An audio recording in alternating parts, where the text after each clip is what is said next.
Welcome to this weekend's edition of Mocs News. I'm Jenison Owens. And I'm Cami Rowe.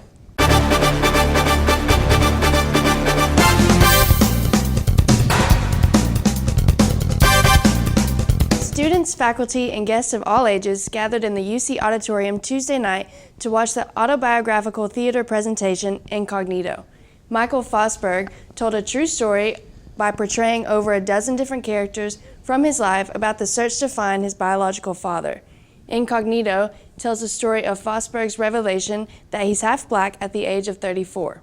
And what I'm trying to do is get people to think about who we are, how we see ourselves, and how we look at other people.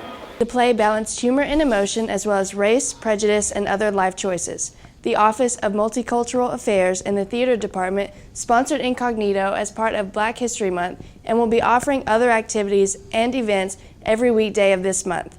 If you didn't have the chance to see Incognito, you can visit incognitotheplay.com or you can follow Michael Fosberg on Twitter.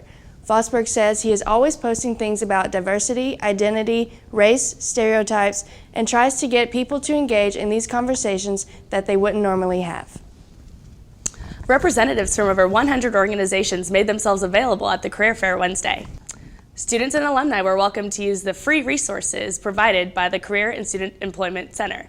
They set up a next-day resume critique and mock interviews to help students practice their interview skills. UTC senior Jasmine Rogers told us more about the event. I think career day is important no matter if you're a freshman or a senior because it kind of gets your name out there. I mean, if you can't get a full-time job now, you can get an internship and people will always remember your faces.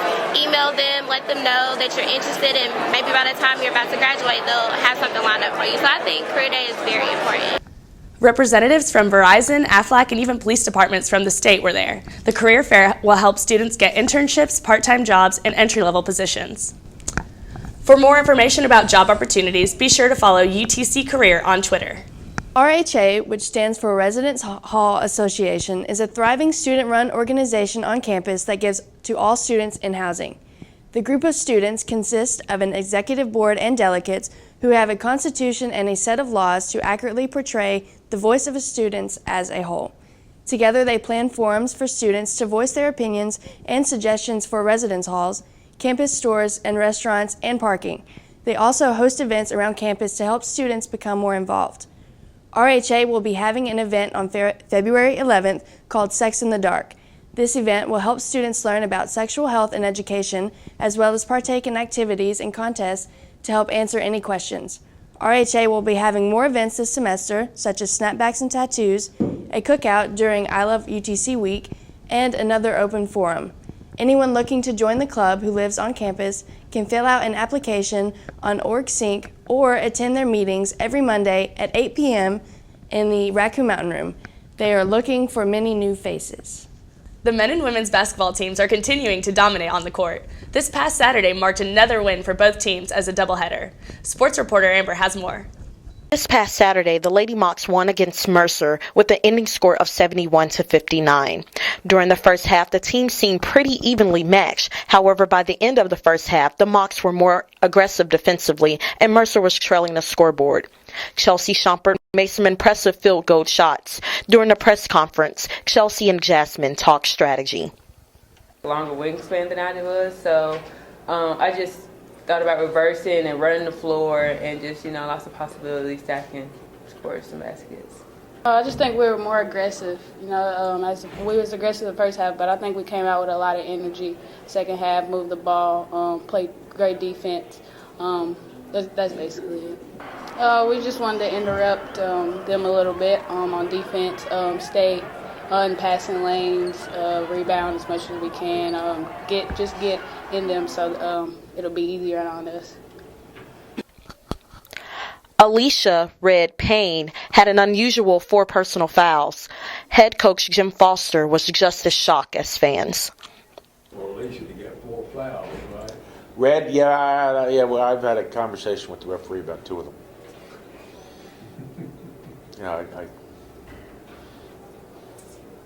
But they're young too, so they'll learn. The following Monday, the Lady Mocs were on the road to Johnson City, where they played East Tennessee State, winning by 8 points. The Lady Mocs are on fire. Don't miss the action. Visit GoMocs.com for the team schedule or check out the play-by-plays. The Mocs faced Citadel this past Saturday at McKenzie Arena.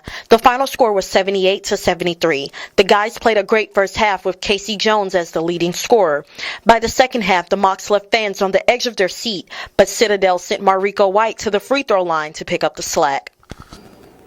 We have so many weapons, so I didn't have to really do too much in the second half. I wasn't trying to force too much, and we had guys that were knocking down shots and making shots, so I just, let them take over. They were, if I see one go in, I try to get the second one. Let that one go in, and, just keep shooting in my head. Any basketball player head, so that's all it was, really. Push the tempo and get going, and we playing a team that likes to control it. You try to get them out of whack. But they got some good guards. They do a good job of controlling and doing what they need to do. So it was just what we needed to do offensively, and then just try to speed them up, and then hopefully we speed them up on the defensive end. But like I said, they got good guards, real good veteran guards. So, they did a good job of controlling their pace and doing what they need to do. The real Cinderella story of the game was Chuck Esther. He really guarded the paint and received more playing time. Coach Wade speaks about the win. Scored 30 points. I thought about 10 of them were really tough shots at the end of shot clock. Like we really guarded them. Second half, I thought we were really lacking in our with our defense. I always just tell them to attack and be aggressive. I don't we're not overthinking things, but I tell him, he knows I want him to be attack and be aggressive. I gave him jobs before the Mercer game, and his was to attack. For more information on games and play-by-plays, be sure to go visit GoMocs.com. And as always, check your local channel 2.1 for Mocs News. This has been Amber, sports reporter. And remember, Mocs fly together. The Lady Mocs are in it to win it, gaining another win at East Tennessee State this past Monday. The final score was 64-56. Their next game is a home game this upcoming Monday against Wofford. The men are heating up as well, gaining a win at their away game against Furman. They went into overtime but ultimately came out on top with a score of 74-71. Justin Chio led the game with 20 points. Way to go, Mocs. Several students gather at the Multicultural Center Wednesday to hear former White House correspondent Dan Lothian speak about the role of media in Black America.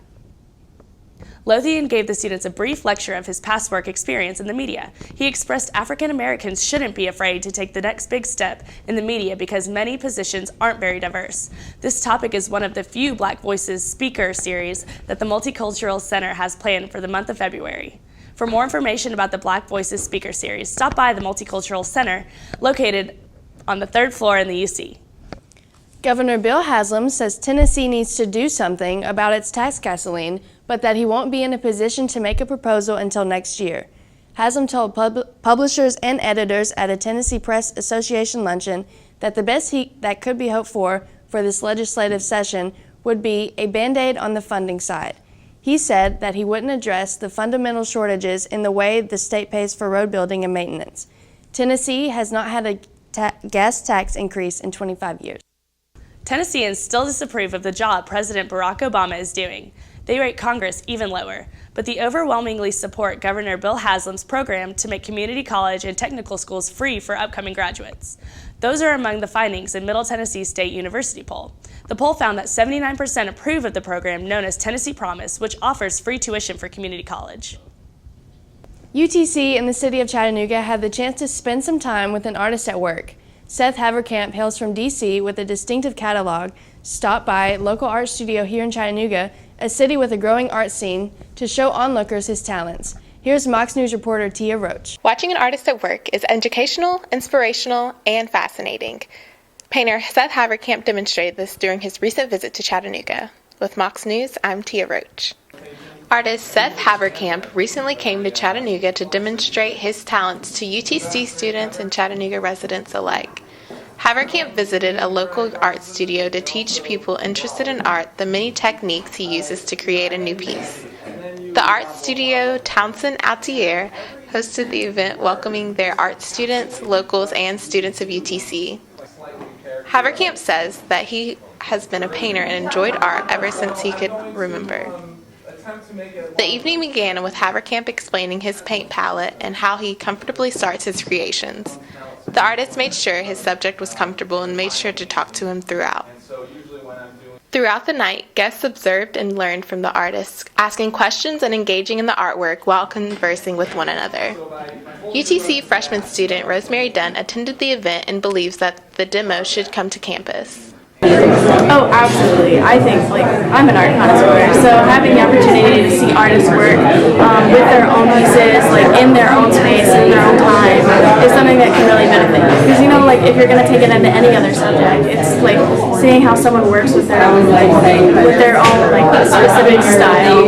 It can, influence you in a way that you can learn, what you, like to do. You can check out more of Havemkamp's work at SethHavemkamp.com. That does it for this weekend's edition of Mocs News. Thank you for joining us. Check out our videos uploaded throughout the week to YouTube. We air on the UTC TV channel and Housing Channel 2.1, so tune in and have a great weekend from all of us here at Mocs News.